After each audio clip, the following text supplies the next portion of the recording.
જયેન્દ્રભાઈ, સમિત, સૌમિલ, સોનાલી, નીલપા, માર્કંડભાઈ, મૌલિનભાઈ, એટલા બધા ચહેરા ઓળખું છું, સન્માનું છું કે આમ તો અહીંયા ઊભા રહેતા નર્વસ થઈ ગઈ છું.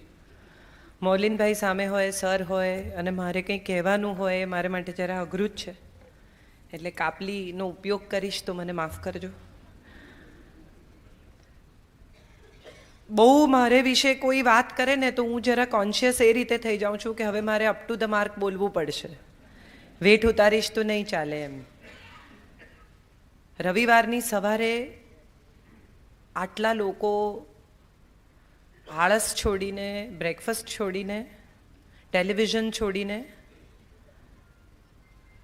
ગોસિપ છોડીને અહીં છે એ વાત જ સાબિત કરે છે કે ગુજરાતીઓ ચોપડા પૂજન નથી કરતા.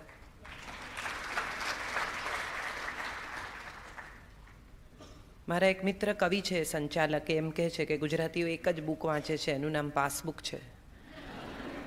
પણ હવે તો પાસબુક જ નથી આવતી, સ્ટેટમેન્ટ આવે છે. એટલે શક્ય છે કે કદાચ એમણે પાસબુક છોડીને સાચા અર્થમાં બુક વાંચવાનું શરૂ કર્યું હોય. બહુ આનંદ થાય છે જ્યારે ગુજરાતી કોઈ પણ માણસ ક્યાંય પણ મળે ગુજરાતીમાં વાત કરે. તમને વાંચું છું, મને વાંચે છે એ તો પછીની વાત છે, મારી ભાષા વાંચે છે એ બહુ અગત્યની વાત છે. મને હંમેશા એવું લાગ્યું છે કે ક્યાંય પણ કોઈ પણ ગુજરાતી કશું વાંચતા હોય અથવા કશાક ભાષા સાથે જોડાયેલા હોય, ભાષાનું કશું કામ કરતા હોય, ત્યારે હંમેશા એમ થાય કે આ જે ફરિયાદો થઈ રહી છે, ગુજરાતી ભૂલાય છે, ગુજરાતી આમ થાય છે, ગુજરાતી નથી થતી, કોઈ કશું લખતું નથી, કોઈ કશું વાંચતું નથી, છોકરાઓ ગુજરાતી ભૂલી રહ્યા છે, ત્યારે મને એમ થાય કે ક્યાં ભૂલાય છે ગુજરાતી? આ એક જ તસવીર પૂરતી છે કે ગુજરાતી ભૂલાતું નથી. ભાષા કેવી રીતે ભૂલાય?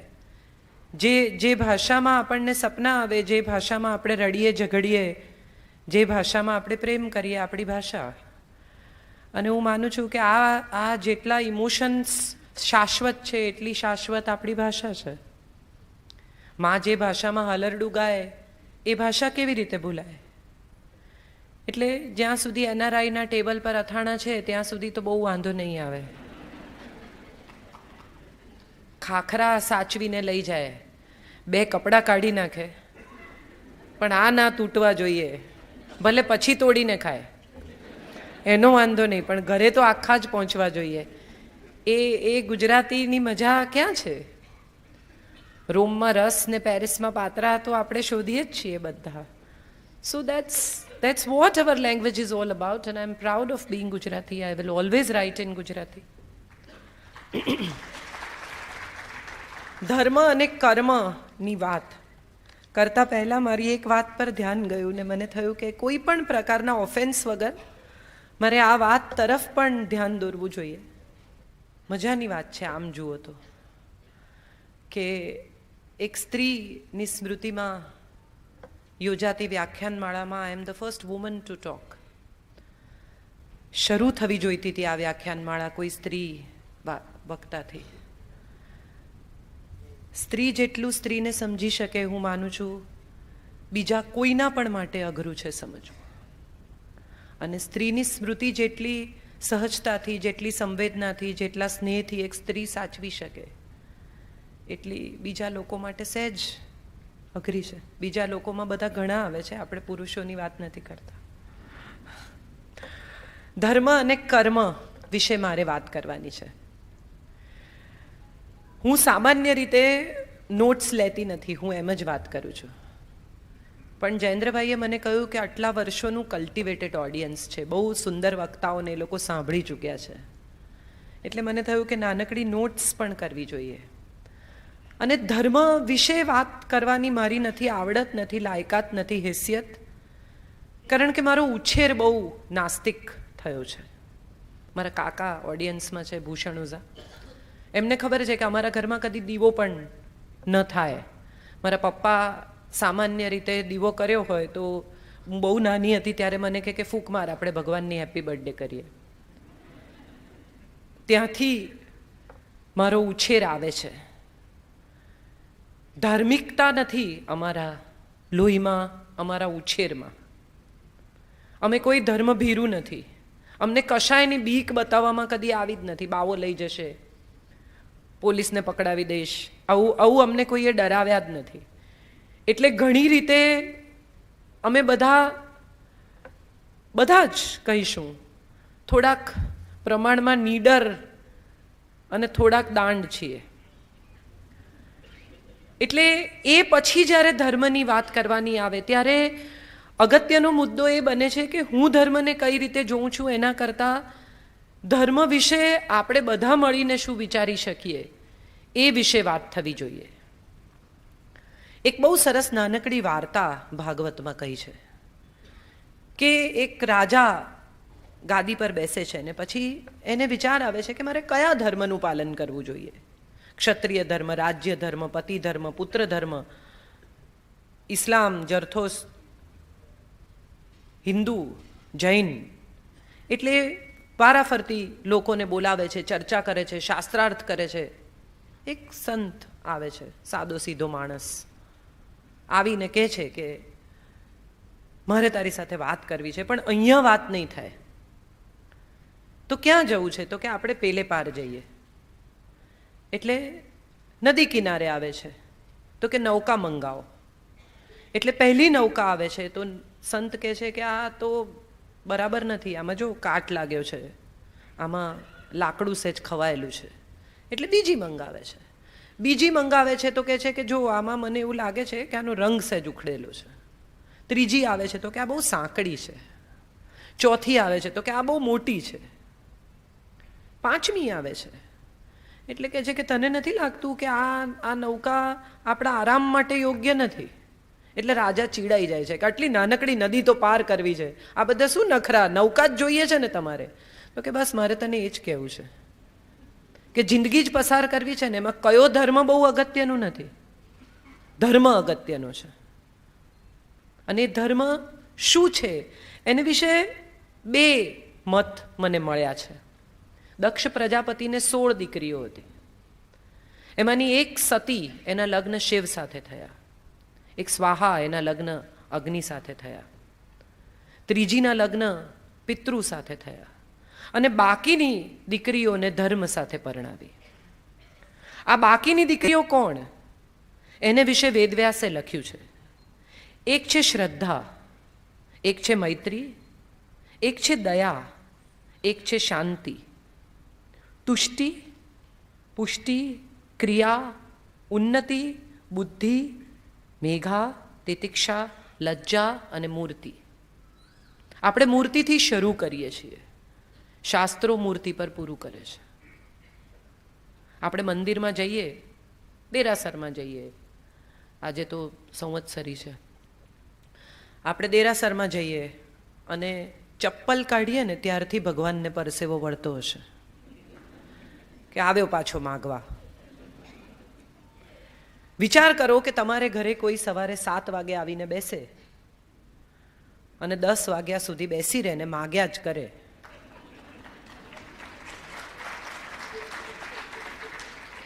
અને રોજ આવે. મજા એ નથી. રોજ સવારે ઘડિયાળના ટકોરે એક માણસ આપણા ઘરમાં દાખલ થાય અને માગવા આવે. આપણને કેવું લાગે? આપણે ત્યાં તો એક જ આવે છે, જો આવે તો. એને ત્યાં તો બધા જ કારણસર જાય છે. આ આપી દે, પેલું આપી દે, આમ આપી દે, આમ કરી દે, આટલું પતાવી આપ. અને એથી આગળ વધીને મજાની વાત એ છે કે જો કોઈ સફળ થાય, કશું મેળવી લે, કશું પામી જાય, ધીરુભાઈ થઈ જાય, તો એ સેલ્ફ મેડ છે.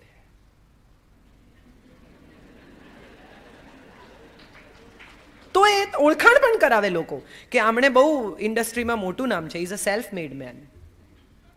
અને જો ક્યાંક કંઈ ખોટું થયું, ધાર્યું ના થયું, આપણને જે જોઈતું હતું એ ના મળ્યું, તો નસીબ, હરી ઈચ્છા. માગવા ગયા, મળ્યું ત્યારે આપણે મેળવ્યું, ના મળ્યું ત્યારે એણે ના આપ્યું. કેટલું અદ્ભુત ગણિત છે આપણા બધાનું. અને પછી આપણે આપણી જાતને ધાર્મિક કહીએ છીએ. ધર્મ સાથે બહુ નાની ઉંમરે ધર્મ સાથે કંઈ બહુ લેવા દેવા નથી હોતી. જેમ ઉંમર થતી જાય ને એમ થાય કે હવે સાહેબની કેબિનમાં જવાનું છે એટલે પેપર્સ તૈયાર કરવા માંડીએ બધા કે હવે માંગશે હિસાબ. એક બહુ સરસ વાર્તા મેં મુરારી બાપુ પાસે સાંભળેલી કે એક છોકરી સવારના પોરમાં નીકળે છે ને એક માણસને મળે છે. એના હાથમાં ફૂલ છે. માણસ પૂછે છે કે ક્યાં લઈ જાય છે? તો કે ભગવાન માટે લઈ જાઉં છું.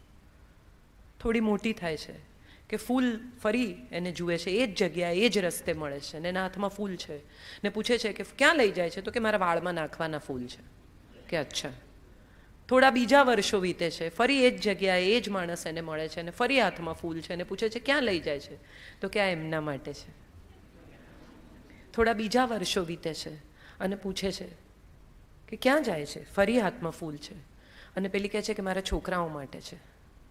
થોડા બીજા વર્ષો વીતે છે, ફરી એ જ જગ્યાએ એ જ માણસ હાથમાં ફૂલ ને પૂછે છે કે કોના માટે લઈ જાય છે? તો કે ભગવાન માટે. જ્યાંથી શરૂ કરીએ છીએ ત્યાં જ પૂરું કરીએ છીએ આપણે બધા. મીરાને કૃષ્ણ મળે તો એને પ્રેમ થઈ જાય. નરસિંહને શિવ મળે ને પૂછે કે શું જોઈએ? તો કે મને રાસલીલા બતાવો. અને આપણને જો શિવ મળે ને પૂછે કે શું જોઈએ છે તો આપણે કહીએ કે પડોશીનો બંગલો પડી જાય. આ જ ક્ષણે, વાર નહીં કરતા. એક માણસને એક દીવો મળે છે, પછી એ દીવાને એ ઘસે છે અને એમાંથી જીન નીકળે છે. જીન નીકળે છે એટલે પેલા માણસ તો ખુશ થઈ જાય છે. જીન કહે છે હું કોઈ પણ 3 ઈચ્છા પૂરી કરીશ. એટલે પહેલી ઈચ્છા તો કે મને તું એટલા પૈસા આપ કે મારા છોકરાના છોકરાના છોકરાના છોકરા ખાય. કાંઈ નહીં, એમાં શું, પૈસા આપે છે. હવે કાકા હતા, એમને ઈશ્વર સ્વપ્નમાં આવ્યા અને એમણે કહ્યું કે તમે જ્યારે પણ મને યાદ કરશો, મુશ્કેલીમાં હશો, ત્યારે હું સ્વયં આવીશ. આનાથી વધારે કોઈને શું મળે? ગામમાં પૂર આવ્યું, લોકો દોડતા આવ્યા કે કાકા ચલો, મને ભગવાન લેવા આવવાના છે, તમે નીકળો. પાણી ભરાઈ ગયું, હોડી લઈને લોકો લેવા આવ્યા કે કાકા હવે તો ચલો, ભગવાન ભગવાન કંઈ આવ્યા નથી, આવશે, તમે નીકળો. ધાબે ચડી ગયા, એટલું પાણી ભરાઈ ગયું, ઉપરથી હેલિકોપ્ટરમાં આવીને સીડી નાખી કે કાકા હવે તો ચલો, નથી તમારા ભગવાન આવવાના. આવશે, મને કીધું છે. ભૂખ્યા તરસ્યા કાકા ગુજરી ગયા, ભગવાન પાસે ગયા, ઝઘડો ચાલુ કર્યો કે તે કહ્યું તું કે હું આવીશ પણ તું આવ્યો નહીં, તું જુઠ્ઠો છે, તું આવો છે, તું તેવો છે. ભગવાને કશું જ કહ્યા વગર કહ્યું કે તને એક વાત કહું, હું 3 વાર આવ્યો તો, તું મારી સાથે ના આવ્યો. પીતાંબર પહેરીને, વ્યાઘ્ર ચર્મ પહેરીને, પૂંછવાળા, ધર્મ ખોટો. બહુ બહુ મજાની વાત એ છે કે મનુ સ્મૃતિમાં ધર્મના જુદા લક્ષણ બતાવ્યા છે. આ બધા જે લક્ષણ છે એ ઇમોશનલ, મન સાથે, હૃદય સાથે જોડાયેલા લક્ષણો છે. શ્રદ્ધા હોય અથવા ન હોય, તમે ક્યાંયથી ઉપરથી શ્રદ્ધાની કેપ્સ્યુલ ખવડાવી શકો નહીં કે આજે તમે કેપ્સ્યુલ ખાઓ, કાલથી શ્રદ્ધા આવશે. વિટામિન નથી. મૈત્રી, ઈશ્વર સાથેની મૈત્રીથી વધુ શું હોઈ શકે?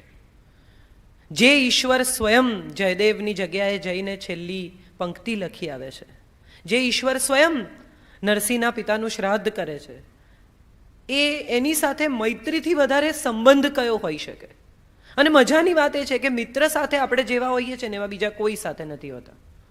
મિત્ર જજ નથી કરતો, જુઠ્ઠું પણ બોલી શકાય ને હસી પણ શકે કે ગપ્પા ના મારાવે, સાચું બોલ ક્યાં હતો. હમણાં એક મારા પર SMS આવ્યો છે કે એક પુરુષ આખી રાત ઘેર ના આવે ને તો એની પત્ની એના 10 મિત્રોને ફોન કરે ને તો 10 મિત્રો એમ કે હા મારી સાથે હતો, એમ જાણ્યા વગર. 10 જણ સાથે કેવી રીતે હોય? અને એક સ્ત્રી જો આખી રાત ઘેર ના આવે અને જો એનો પતિ એની 10 બહેનપણીઓને ફોન કરે તો 10 એમ કે ના મને ખબર નથી ભાઈ, મને આમાં નહીં નાખતા. આ મૈત્રીની મજા છે. અને બંને જણ પોતાની રીતે એનું ભલું જ કરી રહ્યા છે. હસી શકાય, ડઘાઈ ના જાઓ. તમે પણ આવા જવાબ આપ્યા છે એવું થયું છે? મૈત્રી ઈશ્વર સાથે જો હોય તો એને બધું જ કહી શકાય. કૃષ્ણાયન ઈશ્વર સાથેની મૈત્રીનો મારો સૌથી મોટો પ્રયાસ છે. એને બધું જ કહેવાય, એની સાથે બધું જ કરાય, એની સાથે ઝઘડાય, એની પાસે મંગાય, એને અપાય. હું હંમેશા વિચારું કે શ્રીનાથજી તો બાળ સ્વરૂપ છે, ત્યાં જઈને મંગાય કેમ? એને માટે તો લઈ જવું પડે. બાળક પાસે કેવી રીતે તમે કંઈ માંગો? બાળકને તો તમારે આપવું પડે. માગવું હોય તો દ્વારિકા જવું પડે. ત્યાં રાજા છે, ત્યાં દરબાર છે, ત્યાં જઈને કહેવાય કે મને આ જોઈએ છે. તો મૈત્રીના સ્વરૂપ છે. બાળક સાથેની મૈત્રી જુદી છે, રાજા સાથેની મૈત્રી અલગ છે, દ્રોણ અને દ્રુપદની મૈત્રી અલગ છે, અર્જુન અને કૃષ્ણની મૈત્રી અલગ છે. આ અને બંને મૈત્રી છે. દ્રોણ અને દ્રુપદની મૈત્રીમાંથી દ્રૌપદીનો જન્મ થાય છે. અગ્નિપુત્રી જન્મે છે અને કહે છે કે તું વેર લેવા જન્મી છે. કોની સાથે ખબર નથી, કોનું ખબર નથી, એ જેને જોયા નથી, જેને જાણતી નથી, જેના વિશે કાંઈ ખબર નથી, એના પર વેર લેવાનું છે. કેમ? તો કે પિતા ઈચ્છે છે. પિતા કેમ ઈચ્છે છે? તો કે મારા મિત્રએ મારી સાથે દ્રોહ કર્યો માટે. મૈત્રીમાં વેર નામનો શબ્દ નથી ને વેરમાં બસ નામનો શબ્દ નથી. મૈત્રી જ્યારે થાય છે ત્યારે એમાં ક્યાંય કોઈ ફરિયાદ નથી, અને જ્યારે વેર લેવાય છે ત્યારે એમાં કોઈ અટકવાની વાત આવતી જ નથી. આ બેને એકબીજા સાથે કોઈ નિસ્બત જ નથી. મૈત્રી પછી આવે છે દયા. દયા બહુ એ રીતે મને રસપ્રદ લાગી, જે આમાં નથી એ મને સમજાયું કે દયાને ઉલટાવો તો યાદ થાય છે. જે ઈશ્વરને યાદ કરે એના હૃદયમાં દયા હોય જ. જેના મનમાં સતત ઈશ્વર, બહુ સરસ કોન્સેપ્ટ છે ઇસ્લામનો, તસ્બીહ હાથમાં રાખવાનો. તમે માળા કરો ન કરો, મણકા ફેરવો ન ફેરવો, પણ તમારા હાથમાં તસ્બીહ હોય તો તમને ફિલિંગ રહે છે કે તમે એની સાથે કનેક્ટેડ છો. બહુ મજાનો કોન્સેપ્ટ છે આ ધર્મનો. ઈશ્વરને યાદ કરવાની કેટલી બધી રીત છે. માત્ર માળા કરવી, માત્ર મંદિર જવું, માત્ર દીવો કરવો. તમે ક્યાંય પણ બેઠા હો ને આંખ મીચો અને જો એનો વિચાર આવે તો એ એની યાદ છે. કંઈ પણ કરતા પહેલાં જો હૃદય રોકે તો એની યાદ છે.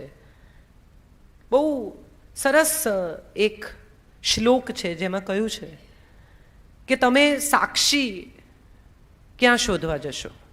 સારા અને ખરાબ બધા કામના સાક્ષી હોય છે. સાક્ષી ક્યાં શોધો? તો ઈશ્વરે સતત તમારી સાથે રહેનારા સાક્ષીઓ આપ્યા છે હંમેશા. સૂર્ય, ચંદ્ર, પાણી, પવન, હૃદય, આત્મા, મન, બુદ્ધિ, આ બધા આપણી સાથે સતત રહેનારા સાક્ષીઓ છે. આંખ મીચો અને આ બધા જ હાજર છે.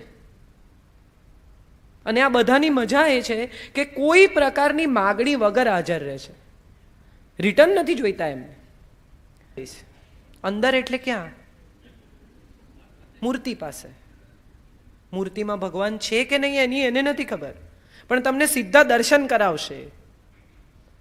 આ મૂર્તિ કોણે બનાવી? પ્રાણ પ્રતિષ્ઠા કરવામાં આવે છે મૂર્તિમાં. ધેટ મીન્સ આપણે એમ માનીએ છીએ કે ત્યાં સાક્ષાત ઈશ્વર હજરા હજૂર છે. જ્યાં મૂર્તિ નથી ઇસ્લામમાં, ત્યાં પણ ઈશ્વર તો છે જ, બધે જ છે ને સતત છે એમ માનવામાં આવે છે. બુતપરસ્તી નથી ત્યાં પણ એક ખ્યાલ તો છે જ, કોન્સેપ્ટ તો છે જ.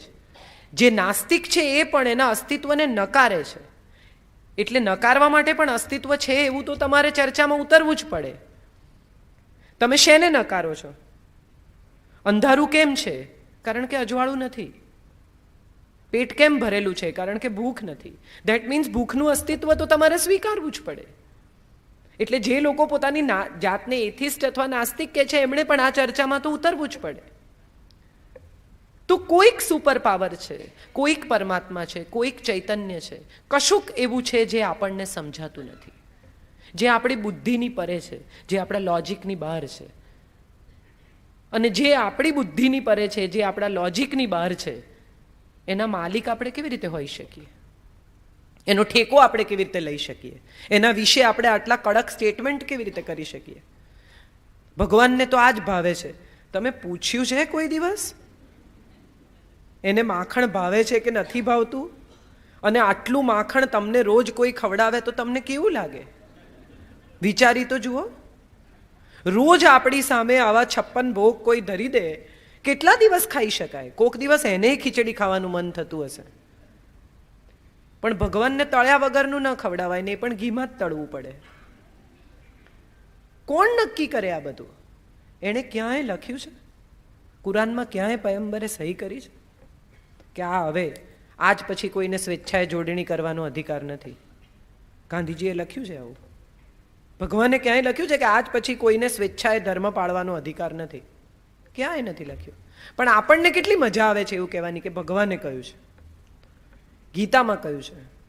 ખરેખર કોઈને પૂછીએ કે ગીતા કેટલા લોકોએ સાચે વાંચી છે, અથવા કેટલા લોકો સાચે ગીતા સમજ્યા છે, અથવા કેટલા લોકોને ગીતામાં રસ પડ્યો છે, તો સમજાય ખરેખર કે ભગવાને શું કહ્યું છે. કેટલી આમ જુઓ તો ગીતા કેટલી ઇન્ટરેસ્ટિંગ છે. આપણે ઘરમાં કોઈ વસ્તુ લાવીએ ને, નવું ઇલેક્ટ્રોનિક સાધન, તો એની સાથે એક મેન્યુઅલ આવે.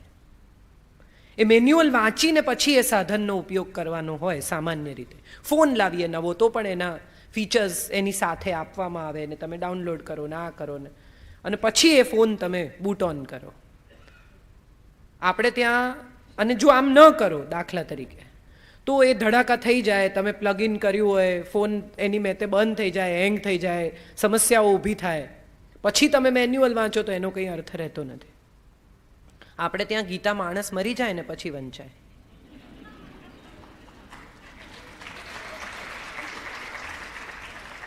આ બહુ ઇન્ટરેસ્ટિંગ છે. માણસ જતો રહ્યો, હવે કેવી રીતે જીવવું જોઈએ એ વાંચીને શું કરવાનું? એ તો ગયો. કોને સંભળાવો છો? જે પાછળ રહ્યા છે એને. શ્રદ્ધાંજલિ આપવા જે લોકો બેસણામાં આવે ને, એ લોકો એટલા માટે આવે કે જે ગુજરી ગયા છે એની સાથે પ્રેમ હતો કે નહીં એ તો પછીની વાત છે.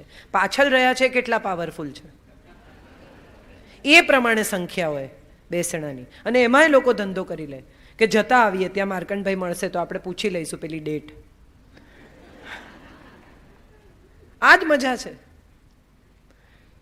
ધર્મ અને સ્વધર્મ આ બે બહુ એકબીજા સાથે હેન્ડ ટુ હેન્ડ ચાલતી વાત છે.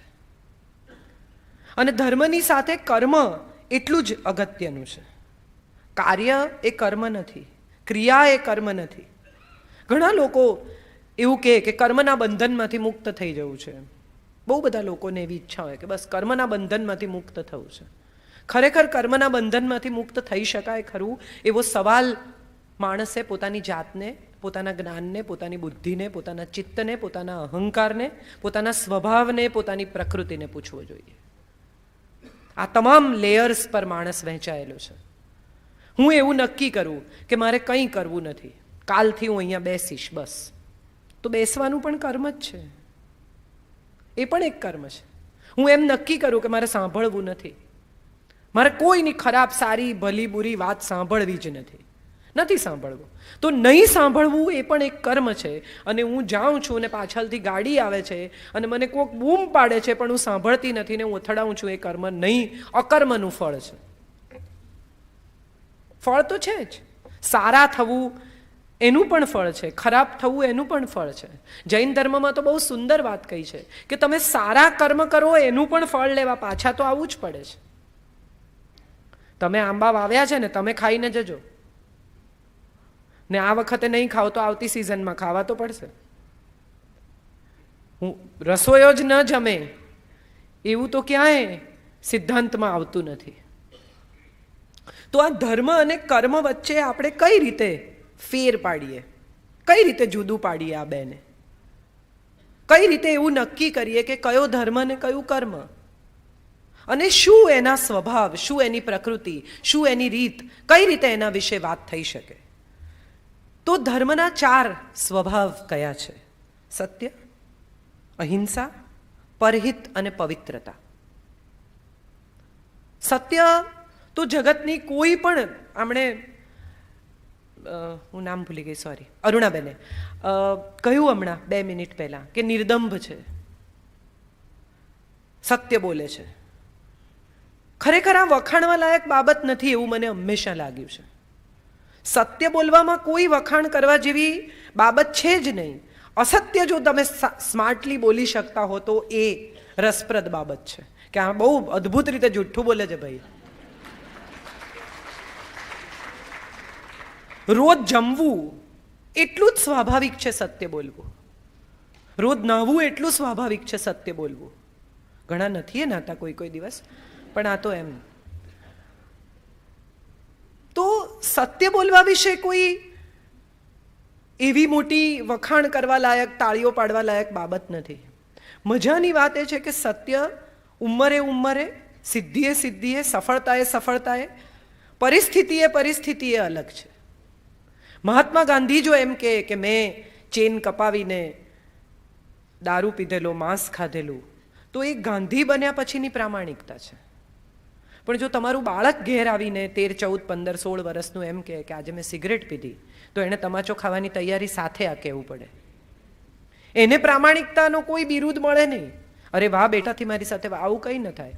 સિગરેટ પીએ છે મારા પૈસે. આ સત્યની પણ વ્યાખ્યાઓ છે.